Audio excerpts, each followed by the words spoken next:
Hey everyone, I'm Nick Berlin. Today on Berlin Builds, I'm going to show you how to set up your new DWS779 DeWalt 12-inch sliding chop saw.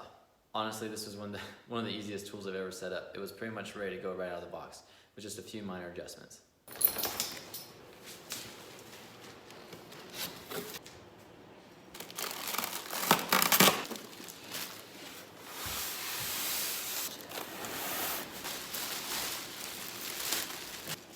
The first thing that we need to do is get these little extensions on the sides. So what we're going to do is we're going to put them in place, and then there's a little clamp that comes with it. We're going to insert that in, and we'll hold it tight up against the bottom of the saw. This is that threaded stud that they show in the owner's manual. Now what we're going to do is we're going to take this extension, and it's got this bump right here that has to come underneath the saw. So you can see there's two little grooves where it fits in, and once you get it in place, it pretty much stays there. It's not really trying to move. And now you're going to take one of these, they call it a clamp, and you're going to put it onto that stud. And once you have it there, it came with a little wing nut and washer. So I'm going to put the little split washer there, and here's the wing nut. I'm just going to tighten that on.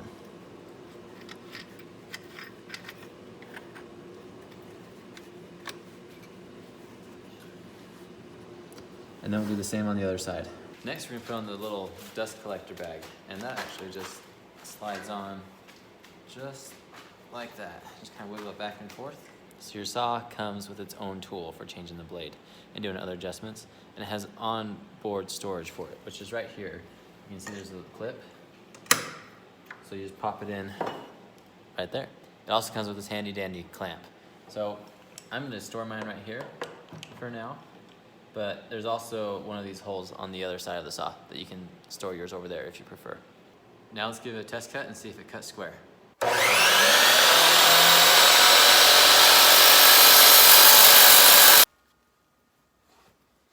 All right, let's see how we did. Taking this, line this side up so it's flush. And I can feel a little bit of the material here. So that means that my preset at 0 is not dead on at 0. It's probably a fraction of a degree off. All right, now what I'm gonna do is I'm gonna square up the saw and adjust what's reading 0 on this little gauge right here.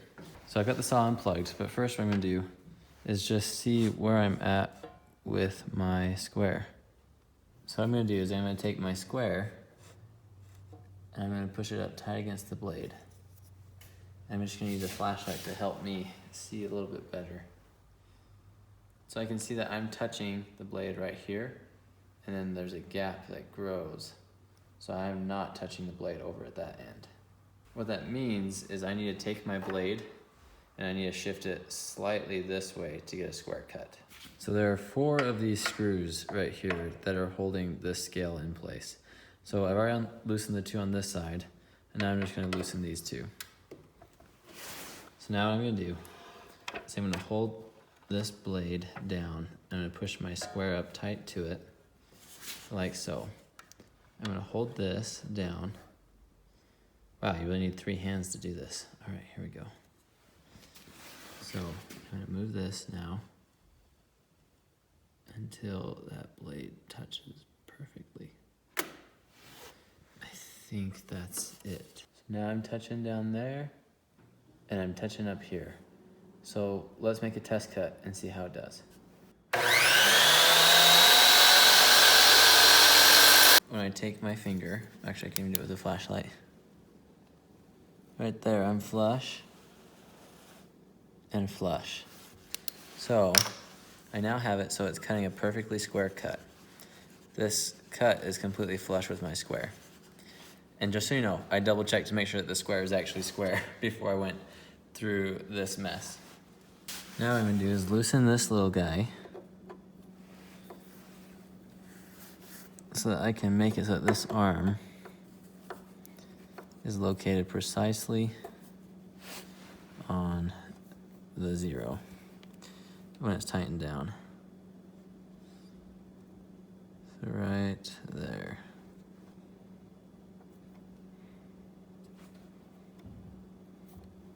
I have the saw set to 0 degrees straight up and down, and now what I'm going to do to test that is I'm going to cut 2 different pieces and then I'm going to butt them up next to each other and see if they match up well.